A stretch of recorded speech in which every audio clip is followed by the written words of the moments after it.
Hi అండి. నమస్తే. Welcome back to our channel tasty treats by Roja. ఈరోజు వీడియోలో మా ఇంటి వినాయక చవితి పూజ ఎలా చేసుకున్నాము, సింపుల్‌గా ఎలా డెకరేట్ చేసుకున్నాం అనేది మీతో షేర్ చేస్తాను. ఈ వీడియో మీతో షేర్ చేసుకోవడానికి ఒక రీజన్ ఉంది. అదేంటో వీడియో ఎండ్‌లో చెప్తాను. మన ఛానల్‌ని ఫస్ట్ టైం చూస్తే తప్పకుండా ఒకసారి ఛానల్‌ని విజిట్ చేసి నచ్చితే సబ్స్క్రైబ్ చేసేయండి. ముందుగా మీకు, మీ కుటుంబ సభ్యులందరికీ వినాయక చవితి శుభాకాంక్షలు. ఇంతకీ మీరెలా సెలబ్రేట్ చేసుకున్నారో కామెంట్ చేయండి. నాకెందుకో ఈసారి వినాయక చవితికి కాస్త డల్‌గానే అనిపించింది. విజయవాడ సిట్యుయేషన్ అయితే అస్సలు బాలేదు. ఫ్లడ్స్ వచ్చి అందరూ సఫర్ అవుతున్నారు. అలాగే చాలా నష్టపోయారు కూడా. మా రిలేటివ్స్ అందరూ అక్కడే ఉన్నారు. వాళ్ళ పొజిషన్ కూడా ఇదే అన్నమాట. ఇది ఇలా ఉండగా మా ఇంట్లో పిల్లలిద్దరికీ వైరల్ ఫీవర్సే. సో సింపుల్‌గా చేసేద్దాంలే అన్నట్టు అనుకున్నాను గానీ 1 మంత్ ముందు నుంచే నేను వినాయక చవితి ప్రిపరేషన్స్ అనేది స్టార్ట్ చేసేసాను. అంటే వినాయక చవితి గ్రాండ్‌గా చేద్దాం ఈసారి డెకరేషన్ అవన్నీ చేసి అనుకున్నాను. ఈ డెకరేషన్ ఐటెమ్స్ అన్నీ 1 మంత్ ముందే మేము కొనిపెట్టేసుకున్నాము. ఇవన్నీ ఈ వినాయక చవితికి పెడతామని చెప్పి మా పెద్దోడికి ముందు నుంచే చెప్పుంచానమాట. ఇంకా తను మైండ్‌లో పెట్టుకొని వినాయక చవితి కోసం వెయిట్ చేశాడు. లేదులే ఈసారి సింపుల్‌గా చేద్దామని చెప్తే అస్సలు వినలేదు. డెకరేషన్ చేయాల్సిందే అని కూర్చున్నాడు. తను పాపం ఫీవర్‌తో ఉండి కూడా యాక్టివ్‌గా లేసి అది చేద్దాం, ఇది చేద్దాం అంటుంటే ఇక చేయకపోతే ఎలా చెప్పండి? అందుకే ఇలా సింపుల్ డెకరేషన్ చేసేసాము. బ్యాక్ డ్రాప్‌గా అరిటాకులతో క్లాత్ ఉంటుంది కదా! అది పెట్టి దానిపైన ఇలా చిన్న చిన్న లోటస్ కొన్నాము. ఇంకా థర్మాకోల్‌తో వినాయకుడిని షేప్ కట్ చేసి ఇస్తారు కదా! అదొకటి తీసుకొని రోజ్ ఫ్లవర్స్ అయితే గుచ్చిపెట్టేసాము. మా ఇంట్లో అయితే మిగిలినవన్నీ రెగ్యులర్‌గానే ఉంటాయి. ఎక్స్‌ట్రాగా లోటస్ ఇంకా వినాయకుడిని బ్యాక్ డ్రాప్ అరిటాకులది ఒకటి తీసుకున్నాం అంతే. రోజ్ ఫ్లవర్స్ వినాయకుడిదైతే అద్దిరిపోయింది. డెకరేషన్‌లో హైలైట్ అయిపోయిందనమాట. చాలా బావుంది. ఎక్కువ కాస్ట్ కూడా ఉండదు. బడ్జెట్ ఫ్రెండ్లీగానే ఉంది. ఒకసారి మీరు ఇలా సింపుల్‌గా ఏదైనా డెకరేషన్ చేద్దాం అనుకుంటే ట్రై చేయండి. కానీ రోజ్ ఫ్లవర్స్ మాత్రం లైన్‌గా, ఈవెన్‌గా పెట్టాలి. లేదంటే వినాయకుని షేప్ అనేది కరెక్ట్‌గా రాదు. ఇంకా దేవుడిని పెట్టే చోట చిన్న పట్టు క్లాత్ ఉంటే అది వేసి దాని మీద పీట పెట్టుకున్నాను. పీటకి పసుపు రాసి ముగ్గు వేసేసి, ముగ్గు మాత్రం బియ్యపు పిండితోనే వేసుకోవాలి. తర్వాత దోసెల నిండా బియ్యం తీసుకొని పీట మీద వేసుకున్నాక కొద్దిగా పసుపు, కుంకం, అక్షింతలు వేసుకోవాలి. దాని మీద మన వినాయకుడిని పెట్టుకోవడమే. ఇక్కడ అదే చేస్తున్నాను. సైడ్ వచ్చేసి అరటి పీలకలు ఉంటాయి కదా! అవి మామూలుగా పెడితే ఉండవని చెప్పి చిన్న ఫ్లవర్ పాట్స్ ఉన్నాయి ఇంట్లో. కాస్త మట్టి వేసి అలా పెట్టేసానమాట. స్టాండర్డ్‌గా ఉంటాయని చెప్పి కదలకుండా. ఈ ప్రిపరేషన్స్ అన్నీ స్టార్ట్ చేయకుండా ముందే నేను నైవేద్యాలన్నీ రెడీ చేసి పెట్టేసుకున్నాను. ప్రతిసారిలానే ఈసారి కూడా 9 నైవేద్యాలు చేసి పెడదాం అనుకున్నాను కానీ మా చిన్నోడు అస్సలు కోఆపరేట్ చేయలేదు. బాలేదు కదా హెల్త్. చెయ్యి అస్సలు దిగలేదండి. ఇంకా ఈసారికి 5 నైవేద్యాలే చేసి పెట్టాను. దాంతో పాటు వంట కూడా కంప్లీట్ చేసేసుకున్నాను. ఇంక తర్వాత పిల్లల్ని రెడీ చేసేసి ఇలా డెకరేషన్ స్టార్ట్ చేసేసాను. నాకు మాత్రం ఇలాంటి డెకరేషన్స్ చేయాలంటే ఎంత ఇష్టమో ఏదన్నా ఆల్టర్నేటివ్ ఆలోచించి చేసేస్తూ ఉంటానన్నమాట. ఎవ్రీ ఇయర్ బ్యాక్ డ్రాప్ పెట్టను గానీ ఇట్లా ఉన్న వాటితోనే నీట్‌గా డెకరేట్ చేసుకుంటాను. కానీ ఈసారి బ్యాక్ డ్రాప్ మాత్రం పెట్టుకున్నాను. మేమైతే ఇలా పీట పూజ చేస్తాము. కొంతమందైతే పాలవెల్లి కడుతూ ఉంటారు కదా! మాకది లేదనమాట. ఓన్లీ పీట పూజే. సో, పీట మీద పెట్టి పూజ చేసేస్తాము. చూసారా మా పెద్దోడు ఎంత యాక్టివ్‌గా ఉండి హెల్ప్ చేస్తున్నాడో. తనకసలు హెల్త్ బాలేదు. మెడిసిన్స్ వేశాక ఫీవర్ కాస్త తగ్గింది. నీరసం ఉంటుంది కానీ తనవేమీ పట్టించుకోవట్లేదు. ఎలాగైనా తను పూజ చేయాలని గట్టిగా మైండ్‌లో పెట్టేసుకున్నాడు. తనకి ఇలా పూజలు చేయడం అంటే ఎంత ఇష్టమో. డైలీ మార్నింగ్ స్కూల్‌కి వెళ్ళే ముందు కూడా ఫ్రెష్ అయ్యాక 2 అగరత్తులైనా దేవుడి దగ్గర వెలిగించి దండం పెట్టుకొని వెళ్తాడు. పిల్లలు ఇలాంటి చిన్న చిన్న పనులు చేస్తే ఎంత ముచ్చటేస్తుందో కదా! మొక్కజొన్న కండెల్ని ఒలిచి పీటకి అటు ఇటు నించోబెట్టాననమాట. అలాగే మిగతా ఆకులన్నిటిని అటు ఇటు నించోబెట్టడం కన్నా అలా పడుకోబెట్టేశాను. మెయిన్‌గా ఈ పూజకి కావాల్సిన మొత్తం అరేంజ్‌మెంట్స్ అన్నీ నేనే చేస్తాను.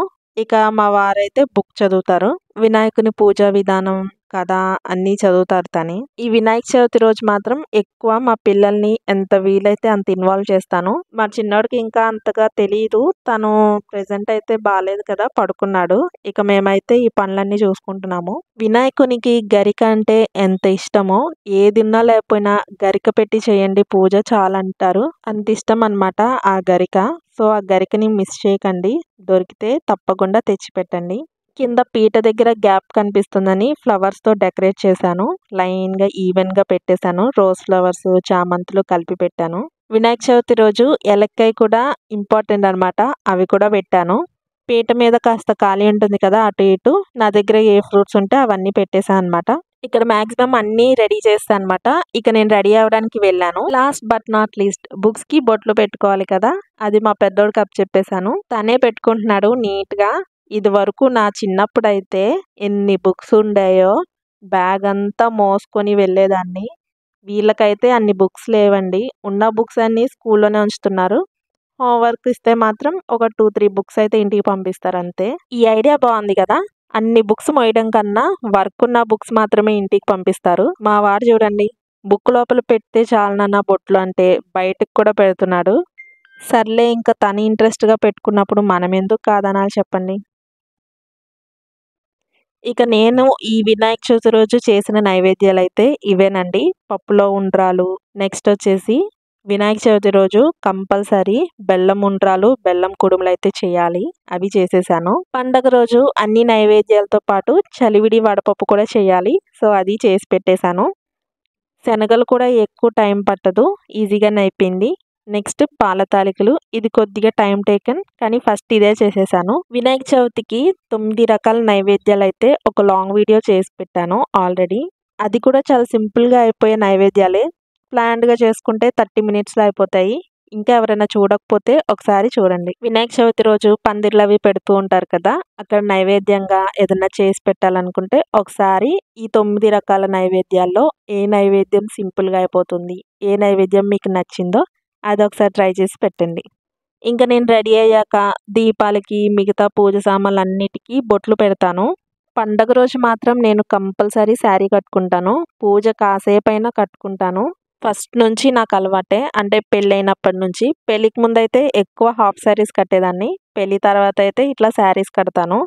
నార్మల్ డేస్‌లో ఎలాగో డ్రెస్‌లే కదా! ఫెస్టివల్ లుక్ రావాలంటే ఇలా నిండుగా శారీ కట్టుకొని రెడీ అయితేనే కదా ఆ లుక్ వస్తుంది. అది నా ఫీలింగ్ అనమాట. ఎవరి ఇంట్రెస్ట్ వాళ్ళది. నేనైతే ఇలానే రెడీ అవుతాను. ఇలా దీపాలకి, పూజ చేసే సామాన్లన్నిటికి కొద్దిగా గంధం పెట్టి బొట్లు పెట్టుకుంటే చాలా మంచిది. ఇక నేను దీపారాధన చేయడానికి అన్నీ రెడీ చేసుకుంటున్నాను. పక్కన మా పెద్దోడేమో ఏదేది ఆడుకోవడానికి వీలైద్దా అని అన్నీ ఎతుక్కుంటున్నాడు. ఇక నా లక్ ఏంటంటే మా చిన్నోడు పడుకున్నాడు. తను గనక పడుకోకుండా ఉండుంటే ఇలా కూర్చొని చక్కగా తీరిగ్గా చేసుకునేదాన్ని కాదు. అక్కడున్నవన్నీ లాగేసి, పీకేసి బ్రేక్ డాన్స్ చేయించేవాడు నాతో. ఏదేమైనా ఒక రకంగా మా చిన్నోడు పడుకోవడం కూడా నా అదృష్టం అనమాట. ఇక్కడ మా బుజ్జి గణపయ్యకి నీట్‌గా బొట్టు పెట్టి రెడీ చేస్తున్నాను. దేవునికి పెట్టాక మనం కూడా బొట్టు పెట్టుకొని దీపారాధన చేయాలన్నమాట. ఇంతకీ దీపారాధన మీరెలా చేస్తారు? డైరెక్ట్‌గా అగ్గిపుల్ల వెలిగించి దీపం వెలిగిస్తున్నారా? అయితే అలా చేయడం మానేసేయండి. ఫస్ట్ ఇలా ఏకవత్తిని వెలిగిస్తాం కదా! దానితో దీపారాధన చేసుకోవాలి. లేదంటే హారతి ఇస్తాం కదా! దానిలో ఒక ఒత్తు వేసి దాన్ని వెలిగించుకుని దానితో దీపారాధన చేయండి. అంతేగాని డైరెక్ట్‌గా అగ్గిపుల్ల వెలిగించేసి దీపారాధన చేయకండి. అలాగే దీపారాధన చేసేటప్పుడు శుక్లాం భరధరం అనే శ్లోకం ఉంటుంది కదా! అది చదువుకోవాలి.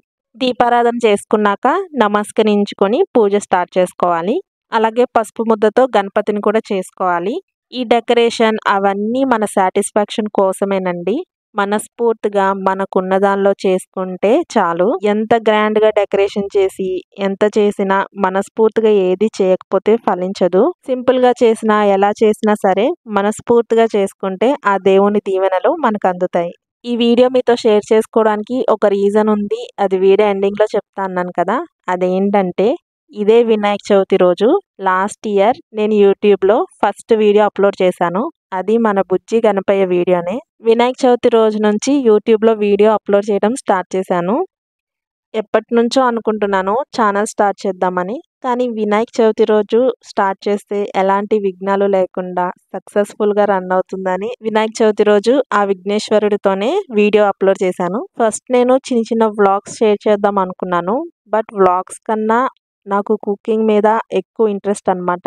దాని మీదే నాకు బాగా గ్రిప్ ఉంది. ఇంట్లో కూడా ఎక్కువ వెరైటీస్ ట్రై చేస్తూ ఉంటాను. సరే ఎలాగో మనకి కుకింగ్ మీద ఇంట్రెస్ట్ ఉంది కదా అని చెప్పి కుకింగ్ వీడియోసే పెడుతున్నాను. నాకొచ్చిన వంటలన్నీ మీతో షేర్ చేస్తున్నాను. అండ్ అలాగే మీరు మంచి రెస్పాన్స్ ఇస్తున్నారు. నాకు లైక్ చేసి, కామెంట్ చేసి, సపోర్ట్ చేస్తున్న వాళ్ళందరికీ మనస్ఫూర్తిగా thank you so much. Me love and support నాకెప్పుడు ఇలానే ఉండాలని చెప్పి ఆ విఘ్నేశ్వరుని కోరుకుంటున్నాను. అంటే నేను కుకింగ్ ఛానల్ స్టార్ట్ చేసి 1 ఇయర్ అవుతుందనమాట. ఎలాంటి బ్రేక్స్ లేకుండా చక్కగా సక్సెస్ఫుల్గా ఈ 1 ఇయర్ కంప్లీట్ చేసుకున్నాను. అలాగే అప్కమింగ్ ఇయర్స్ కూడా మీతో మంచి మంచి రెసిపీస్ షేర్ చేయాలనుకుంటున్నాను. అందుకే ఈ వినాయక చవితి నాకు ఎంతో స్పెషల్ అనమాట. గ్రాండ్గా సెలబ్రేట్ చేసుకుందాం అనుకున్నాను అండ్ అలాగే గ్రాండ్గానే సెలబ్రేట్ చేసుకున్నాము. ఈసారి మీతో కలిసి ఈ వినాయక చవితి ఇలా గ్రాండ్గా సెలబ్రేట్ చేసుకున్నందుకు నాకైతే చాలా హ్యాపీగా ఉంది. చూసారు కదా, పూజ అయితే కంప్లీట్ అయిపోయింది. మా పెద్దోడితోనే చేయించాము ఈరోజైతే పూజ. తనైతే ఫుల్ హ్యాపీ. పూజ అయ్యాక అలా కాసేపు దేవుణ్ణి చూసుకుంటూ లైట్లన్నీ ఆఫ్ చేసేసి ఆ దీపాల వెలుగులో దేవుణ్ణి చూసుకుంటూ నాకున్న కోరికలన్నీ కోరుకుంటూ ఉంటాను. కాసేపు మా వినాయకుని బుర్ర తింటా అనమాట. తర్వాత ఏముంది, మంచిగా అరిటాకు భోజనం చేసి ఈవినింగ్ అలా గుడికి వెళ్ళి ఎక్కడెక్కడ విగ్రహాలు పెట్టారు అన్నీ చూసుకొని దర్శించుకొని వచ్చామన్నమాట. బయటికి వెళ్ళేటప్పుడు మాత్రం కథ విన్నాక అక్షింతలు వేసుకునే వెళ్ళాము. మీరు కూడా అంతేనా? అదేంటో నార్మల్ డేస్లో కన్నా వినాయక చవితి రోజే చంద్రుడి మీద కాన్సన్ట్రేషన్ ఎక్కువ ఉంటుంది కదా. సో ఇదండి మా ఇంటి వినాయక చవితి పండుగ. మీరెలా సెలబ్రేట్ చేసుకున్నారో కమెంట్ చేయండి. విఘ్నేశ్వరుని ఆశీస్సులు మీ అందరికీ ఉండాలని మనస్ఫూర్తిగా కోరుకుంటూ see you in next video. Bye.